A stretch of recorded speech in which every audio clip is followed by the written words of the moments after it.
pretty much amper elke dag dan vra die vrou en die kinders vir my, wat eet ons vanaand? Want mense maak mos maar 'n bietjie partykeer weird goed. Of jy try lekker nuwe dinge.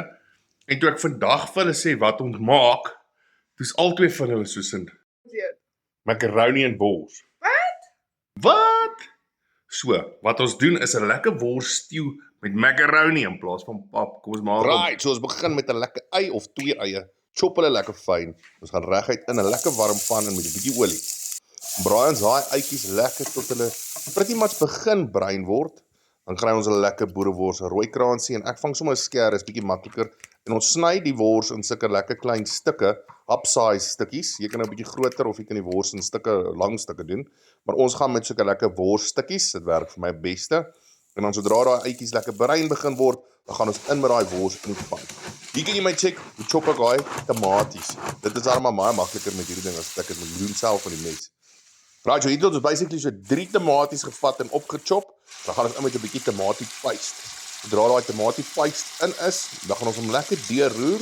Maak seker hy's ordentlik deurgeroer, daai tomatie paste oral in is en dan gaan ons hom los laat hy 'n bietjie prit vir seker so 10 minute. Na hy geprit het, gaan ons in met so 'n lekker eettepel garlic, guys. Sout en peper na smaak en 'n bietjie fucking fantasties braai spice, werk en alles lekker. Waar gat hy so eetlepel is lekker. En dan roer ons hom deur en ons reduce hom tot daai sous so lekker dik begin raak. Ons gooi dan so 250 ml room by en ons roer hom deur tot hy so lekker creamy is en dan gaan ons in met so halwe pak, so 250 gram macaroni wat goed gaar gekook is. Hy kan amper klaar reg wees, dan kan jy hom deur bygooi en dan 'n bietjie chives bo-op net vir die mooiigheid en natuurlik 'n bietjie eie smaakies. En kyk net hoe mooi kom hy uit. Lekker creamy, dik.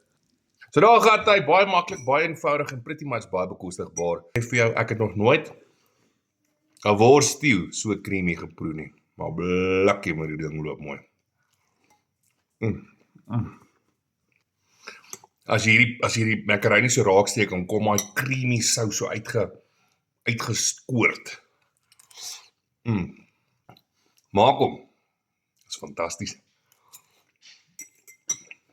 Nou onthou, gaan kyk op ons webwerf fuckingfantasties.co.za onder die Find Stockist tab vir jou naaste stockist of gaan check 'n bietjie op Takealot, ons is nou daar beskikbaar ook. Fantasties.